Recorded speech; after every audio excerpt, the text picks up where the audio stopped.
Salam damai dan sejahtera. Puji Tuhan, halo semuanya. Selamat datang di program Obras. Obrolan santai di radio Suara Sangkakala 107,9 FM The Voice of Restoration. Tetap bersama saya, Pastor Guntur Irianto. Kita akan ngobrol bareng sesuatu yang mungkin ada di pikiran kita dan banyak orang belakangan ini. Nah, bagaimana kita hidup di tengah-tengah berita perang dan bencana alam? Ada yang merasa resah? Atau mungkin merasa bingung dengan banyaknya berita-berita yang sangat menakutkan? Ya, hari ini kita akan dihadapkan dengan berita-berita perang yang semakin memanas antara Iran dan Israel.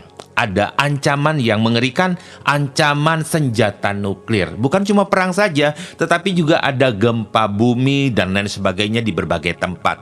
Ada penyakit-penyakit baru yang akan menyerang ya, yang membutuhkan vaksin-vaksin lagi yang lebih hebat mungkin ya. Dan entah apa lagi yang akan terjadi.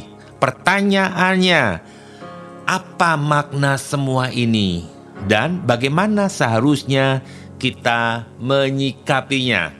Oke, pertanyaan ini akan saya awali di segmen 1 ini adalah, apakah dunia semakin mengerikan? Apakah dunia? Nah, kalau kita lihat ya berita hari ini, rasanya benar-benar ini menakutkan. Bayangkan kalau benar-benar terjadi perang nuklir, karena dampaknya ini sangat-sangat luar biasa. Semua orang tahu bahwa nuklir itu menghancurkan bukan hanya satu kota, tetapi bisa juga satu negara.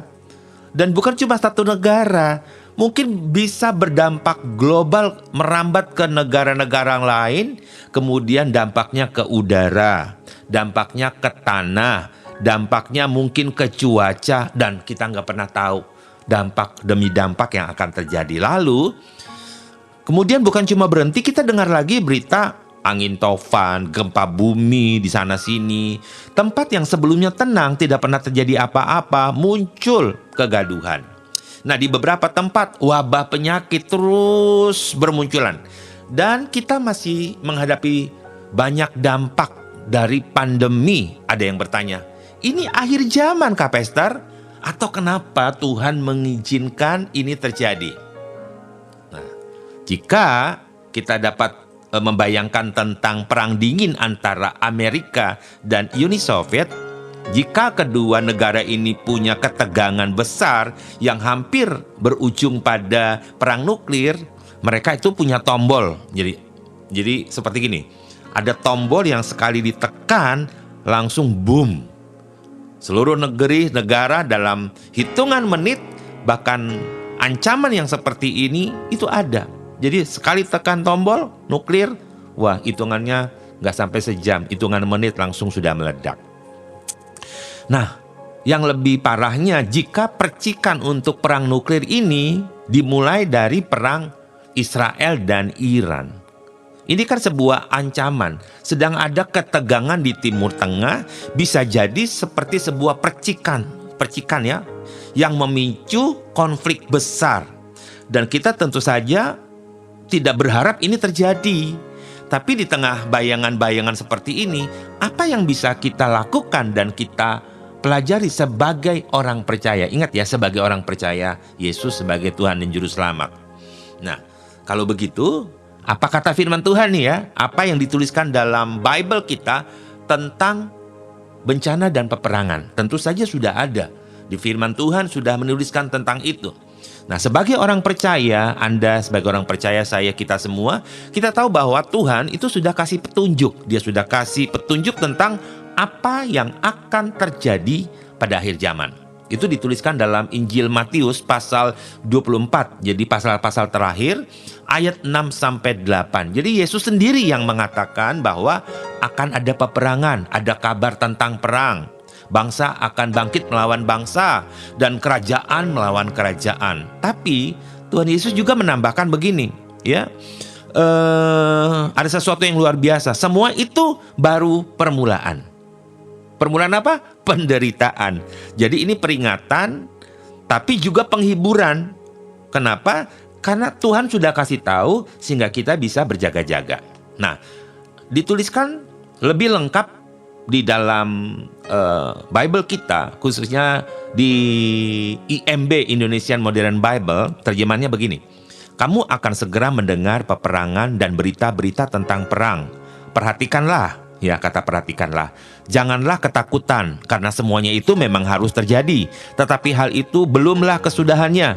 Karena bangsa akan bangkit melawan bangsa, dan kerajaan melawan kerajaan. Dan akan terjadi kelaparan dan wabah penyakit dan gempa bumi di berbagai tempat. Nah, apa sih sebenarnya yang bisa kita pahami dari berita ini? Jika kita hanya fokus pada ketakutan, kita akan terjebak dalam kecemasan. Tetapi kalau kita melihat ini sebagai sebuah tanda bahwa janji Tuhan itu digenapi, ini akan menunjukkan sebuah pengharapan yang luar biasa. Karena kita sudah tahu, diberitahukan, kita siap, kita tidak takut, kita tidak cemas. Jadi fokusnya itu bukan berita-berita, tapi fokusnya kepada janji Yesus. Itu barulah awal penderitaan. Tapi apakah kita akan masuk penderitaan dari penderitaan yang terlalu berat? Yang orang berkata masa aniaya, kesusahan besar, masa antikris? Oh tidak, ya. Karena tidak berhenti di situ. Ada janji-janji Tuhan yang harus kita pahami. Nah, kalau begitu, sahabat, bagaimana sikap saya dan Anda terhadap berita-berita yang kita dengar, kita nonton, dan orang mulai diskusi tentang itu, ya? Bagaimana bencana dan peperangan terjadi dan bagaimana sikap kita jika kita mendengar? Nah, tentu saja jika kita mendengar tentang perang atau gempa bumi besar yang membuat kita khawatir, tapi ada pilihan yang bisa kita ambil. Sekali lagi, ada sebuah pilihan yang bisa kita ambil. Kenapa? Karena memang firman Tuhan juga menuliskan bahwa ketika kita bersandar pada Yesus, ya, maka dia berkata jangan takut. Benar enggak? Benar. Yesaya 41 ayat 10 bilang begini. Tuhan berfirman, ya, janganlah takut karena aku bersamamu. Jangan bimbang karena akulah Elohimmu. Dan aku akan menguatkanmu. Ya, aku akan menolongmu. Aku akan menopangmu dengan tangan kanan kebenaranku. Apa artinya sih? Ya, ini artinya begini. Meskipun kita hidup di tengah situasi yang kacau, kita punya alasan untuk tetap damai karena ada janji Tuhan. Kalau Tuhan berjanji, berarti Tuhan yang melakukannya untuk saya dan saudara. Nah, sebagai orang percaya yang disebut dengan orang Kristen, kita bisa memilih untuk menghindari kepanikan. Nah, banyak orang justru menyebarkan berita-berita palsu, berita hoax, informasi bohong. Daripada kita terjebak dalam cerita itu, mari perkuat iman saudara dengan ayo saling menguatkan. Terus membaca firman, berdoa, karena Tuhan memberikan kita harapan. Sekali lagi, Tuhan Yesus memberikan kita kepada harapan. Jangan takut ya, jangan takut. Ayo, mulai katakan kepada keluarga kita, sahabat kita, jangan takut karena ada Tuhan yang melindungi dan menolong kita.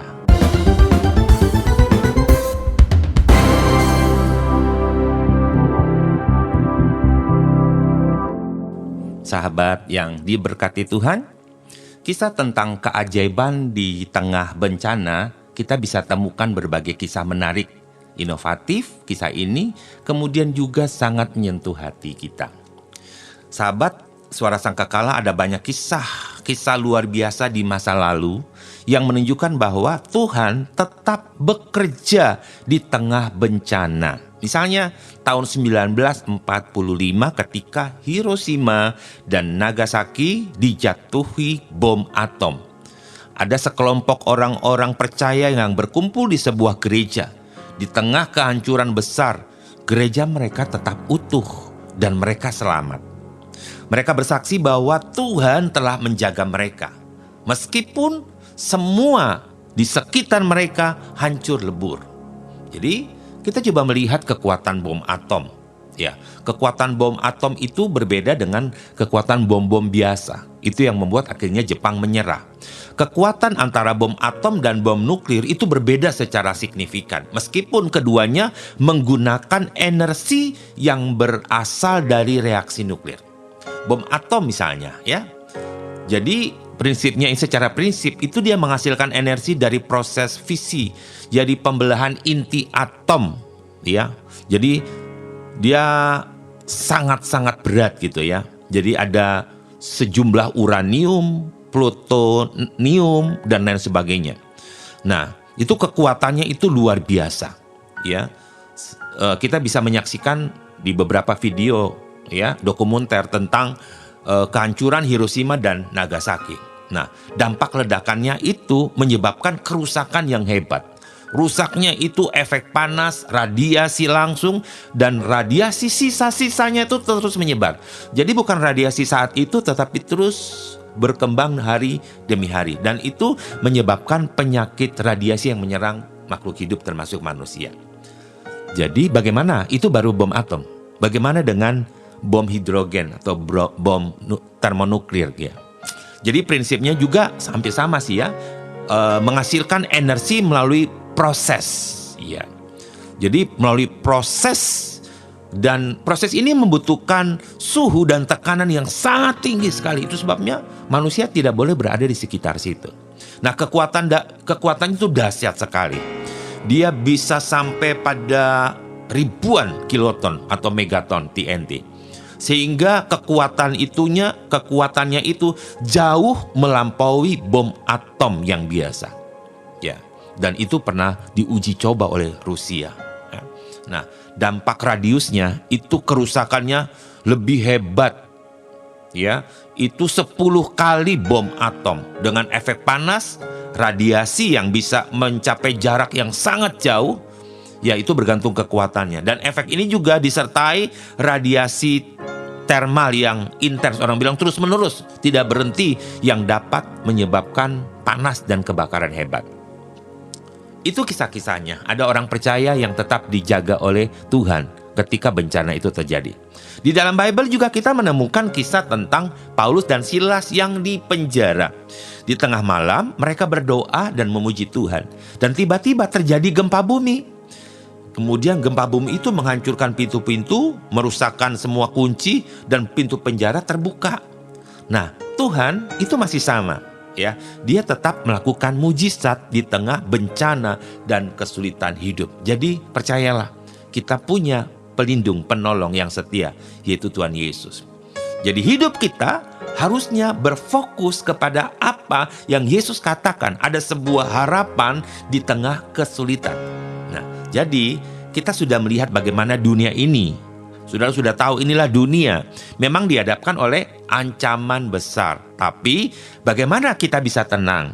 Saya bisa tenang, Anda bisa tenang. Caranya adalah fokuslah pada harapan yang Tuhan Yesus sudah sampaikan. Nah, Paulus juga tuliskan dalam Filipi 4 ayat 7.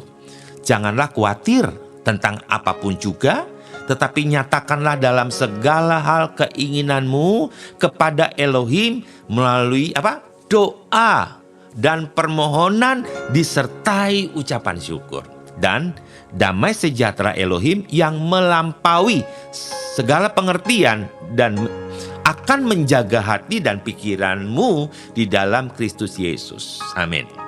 Artinya, ketika kita mengandalkan Tuhan Yesus, kita pasti memiliki damai yang tidak tergoyahkan. Dikatakan damai sejahtera Elohim akan melampaui segala pengertian dan memenuhi kita. Itu loh di tengah-tengah berita-berita yang kita dengar dan menakutkan. Nah, sekarang saya pun ingin tahu pendapat Anda. Silahkan kirim pertanyaan. Mungkin juga Anda punya inspiratif, kisah-kisah inspiratif tentang bagaimana Anda mengalami ketakutan di tengah berita yang mengerikan. Nah, berita-berita ini saudara bisa tuliskan, sampaikan pendapat Anda tentang kehidupanmu, mungkin sebuah kesaksian. Ya. Dan rupanya juga sudah masuk. Ya, sudah masuk. Di sini ada beberapa pertanyaan. Saya akan baca 2 saja pertanyaannya ini ya. Pertanyaan begini. Apakah kita harus mempersiapkan diri dengan menimbun makanan atau berpikir untuk pergi ke tempat yang aman? Oh, maksudnya gini. Kita kalau gitu sebelum bencana timbun dong makanan sebanyak-banyaknya. Atau kita sedang berpikir cari tempat aman. Iya.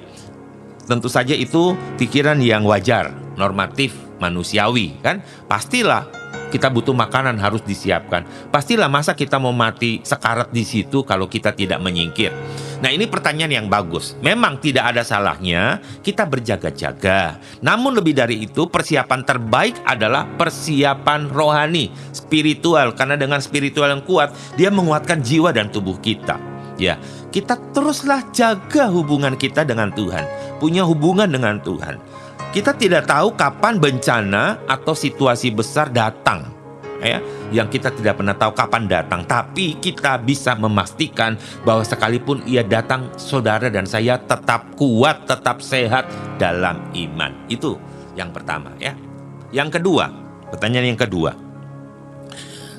iya, bagaimana cara saya mengajarkan anak-anak untuk tidak takut dengan semua berita ini? Ya, ini orang tua. Ya, orang tua bilang begini, bagaimana saya mengajar ke anak-anak untuk mereka pun tidak takut semua berita ini?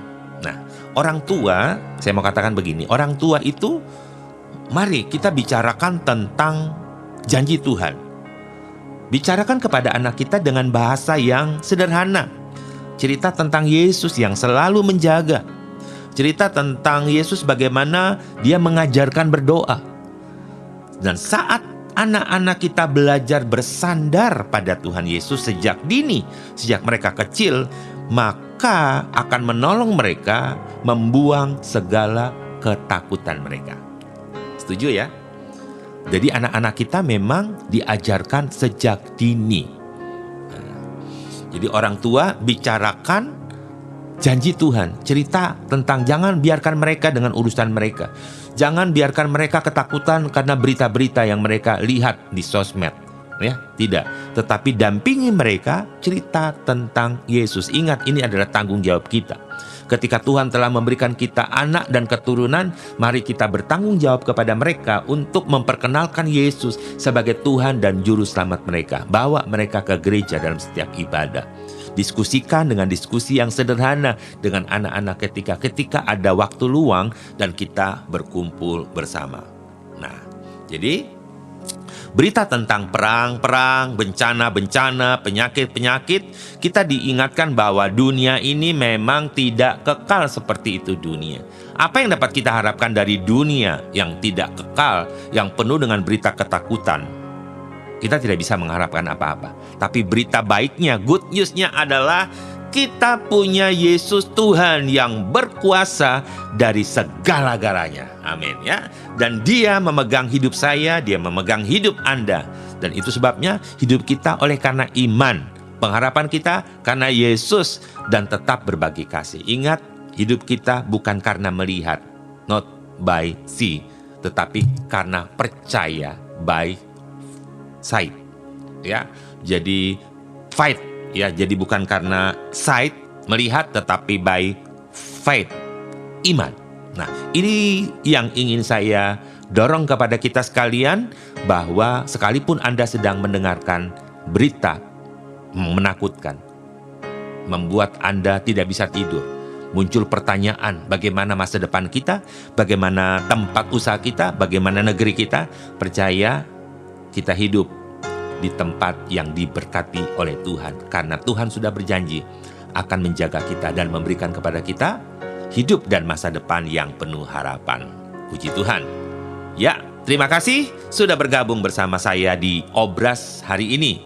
Sampai jumpa di episode berikutnya. Tetaplah bersama di Radio Suara Sangkakala 107,9 FM.